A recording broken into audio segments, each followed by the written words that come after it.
Hello everyone, I hope आप सभी लोग बहुत अच्छे होंगे और अपनी पढ़ाई जो है अच्छे तरीके से कर रहे होंगे। तो इस वीडियो में हम लोग सीखने वाले क्या है, विभक्ति पहचानना कि एक्चुअल में हम कोई भी हमें दिया हुआ एक सेंटेंस, तो उस सेंटेंस में हम विभक्ति कैसे पहचान सकते हैं। ठीक है, इसकी बात करें ट्रिक की, तो एकदम शॉर्ट ट्रिक तो होती नहीं। आपको एक चीज याद रखना होगा संस्कृत में कि संस्कृत ग्रामर ऐसा ग्रामर है जिसमें आपको समझने के साथ साथ मैक्सिमम चीजें याद भी रखनी पड़ती है कि हाँ ये होगा तो ऐसा होगा, ये होगा तो ऐसा होगा। वो चीजें आपको करना पड़ेगा अगर इसमें मार्क्स चाहिए तो। ठीक है, हालांकि देखो एक चीज और जानते हो कि खोदा पहाड़ निकला चूहिया वाला काम होता है संस्कृत में। मतलब आपको पूरे ग्रामर पढ़ना है और आएगा 1 मार्क्स या 2 मार्क्स का, और वही 1 मार्क्स और 2 मार्क्स अपने आप में बहुत बड़ी चीज होती है फाइनल एग्जाम में, जब पोजीशन की बात आती है, पूरे मार्क्स अचीव करने की बात आती है। इसलिए आप लोग वीडियो को बहुत ध्यान से देखना। ये विभक्ति मैं आपको पहचानना सिखा देता हूँ। एक चीज याद रखना, जैसे कि विभक्ति जो है, क्या भी आपकी विभक्ति 2 तरीका से होती है। तो इस वीडियो में जो है मैं सेकेंड वाली जो विभक्ति है ना, उपपद विभक्ति, उसको पहचानना सिखाऊंगा। इसके लिए अलग से ट्रिक वाली एक वीडियो मैं ला दूंगा, या अगर आप लेट देख रहे होंगे तो इस वीडियो के डिस्क्रिप्शन में जाकर के चेकआउट कर सकते हैं। आपको वीडियोस की लिंक मिल जाएगी अगर बन गई होगी तो, नहीं तो हम इसको नेक्स्ट वीडियो में आपको प्रोवाइड करा देंगे। तो आप लोग जो है, चलो आप लोगों को मैं बता देता हूँ उपपद विभक्ति कैसे करना। मैं बुक से ही बताऊंगा ताकि आपको कम टाइम में आप चीज़ों को समझ सको, कर सको। ठीक है, तो यहाँ से हम लोग द्वितीय विभक्ति पहचानने का मैं आपको तरीका बता देता हूँ। इसी से ही डेफिनेटली आपका हो जाएगा, क्योंकि मैं पूरी चीज़ों को मैच आउट करके आपको बता रहा हूँ। देखो आपको ये वाला लाइन, बस इतना याद रखना है आपको द्वितीय विभक्ति के लिए। अभितः परितः सम्या निक्सा हा प्रतियोगे द्वितीया। ये लाइन याद कर लिए, समझो आप पहचान गए कि ये द्वितीय विभक्ति है करके। अभिता परिता याद तो करना पड़ेगा भाई। अभिता परिता सम्या, अभिता परिता सम्या निष्का हा प्रतियोगे द्वितीया। मतलब ये सब अभिता रहेगा, कोई सा भी सेंटेंस दिया रहेगा उसमें अभिता आ गया। जैसे कि देखो यहाँ पर ग्रामम अभिता मार्गा संति, मतलब ऐसा दिया रहेगा, बड़ा वाला दिया रहेगा, तब की बात कर रहा हूँ। वहां पर आपको पहचान लेना है कि वो कौन सा विभक्ति हो जाएगा, अभिता विभक्ति, सॉरी द्वितीय विभक्ति। परिता दिख गया कहीं में, देखो जैसे नदी परिता विच्छा संति, कहीं पर सम्या दिख गया, कहीं पर निष्कर्ष दिख गया, कहीं पर हाथ दिख गया, कहीं पर प्रति दिख गया।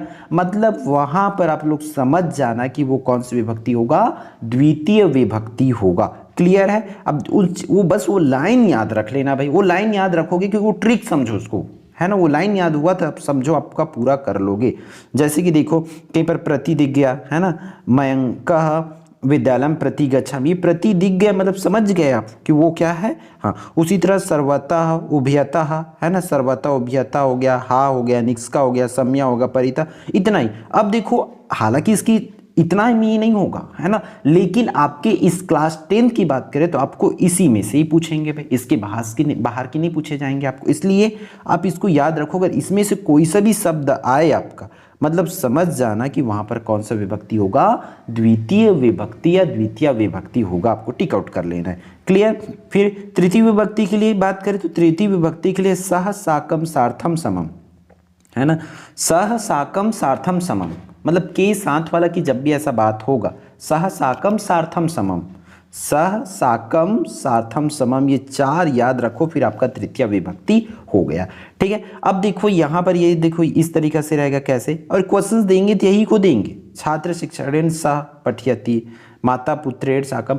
और एक चीज और देखो, इसमें हम लोग का जो वो वाला आता है, इसमें जैसा ये तृतीय पद है ना, त्रेण पुत्रेण शिक्षेण दुर्जनेन, है ना, तो ये भी तृतीय विभक्ति होती है। पहचाने का दूसरी तरीका, बट ये वो वाली विभक्ति हमारा कारक विभक्ति में ही होती है। ठीक है, तो वो भी चीजें आपको बता दिया जाएगा। यहाँ पर देखो ये जो लाइन बताया गया, ये है ना, सह साकम सार्थम सम, तब आपका क्या होगा, तृतीय विभक्ति होगा। इसमें यथा वगैरह भी ये सब चीजें आ जाएगा। क्लियर है?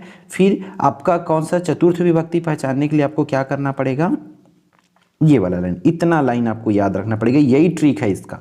ठीक है, ये ट्रिक याद करना पड़ेगा आपको। नमः स्वस्ति स्वाहा स्वस धालवस्यो गाच, है ना, चतुर्थी। मतलब ये पूरा अगर ये याद है ये लाइन, अब इसी को जो तीनों का ट्रिक है वो ट्रिक को याद रख लो, फिर आपका समझो बन जाएगा। देखो नमा आएगा मतलब समझ जाना कि वहाँ पर चतुर्थ है, स्वस्ति आएगा, स्वाहा आएगा, स्वधा आएगा, है ना, फिर अलम आएगा। तो इस तरीका से उसमें से रहा, मतलब समझ जाना कि वो क्या हो जाएगा, आपका चतुर्थ विभक्ति होगा। तो वो ट्रिक मेन यही है, ये ट्रिक ही याद रहेगा तब जाके आप कर पाओगे। क्लियर है, और पूछे जाएंगे तो लगभग इसी में से ही पूछे जाएंगे। हम चलते पंचम विभक्ति पर। पंचम विभक्ति भी आपकी स्क्रीन पर है। क्या बोला जा रहा है इसमें, बही वीणा रीते, है ना, बही वीणा रीते, ये सब चीज़ रहा अगर बही वीणा रीते तब वो हो जाएगा पंचम विभक्ति। तो देखो ट्रिक है भाई, याद तो करना पड़ेगा, ठीक है, तो याद कर लीजिए इसको अच्छे से कि लगभग यहीं से आपको क्वेश्चन जो है पूछे जाएंगे। क्लियर। फिर आपका जैसे कि षष्ठी विभक्ति, तो षष्ठी विभक्ति में भी ये है ना, क्या सटस तुल्य, सम सटस तुल्य, ये षष्ठी विभक्ति। सप्तमी विभक्ति के लिए भी बता दी इन्होंने, कुशल निपुण प्रवीण, ये आया तो वहाँ पर क्या होगा, सप्तमी विभक्ति होगा। तो इतना चीज़ें बेसिक है, बस ये कर लो। फिर आपका विभक्ति की 1 नंबर, क्योंकि बहुत ज़्यादा नंबर की नहीं आएगी, 1 मार्क्स की आएगी, वो सही विकल्प में आएगा तो वो 1 मार्क्स आपका हो जाएगा, क्योंकि एक एक नंबर इंपॉर्टेंट होती है फाइनल एग्जाम, बोर्ड एग्जाम में, इसलिए चीज़ों को याद रखना पड़ेगा आपको। क्लियर है, तो पूरी चीज़ों को कर सकते हो, आपकी बुक में भी आप चाहो तो देख सकते हो। ठीक है, तो इस वीडियो में इतना ही, फिर हम मिलते हैं आने वाले इंपॉर्टेंट वीडियो में।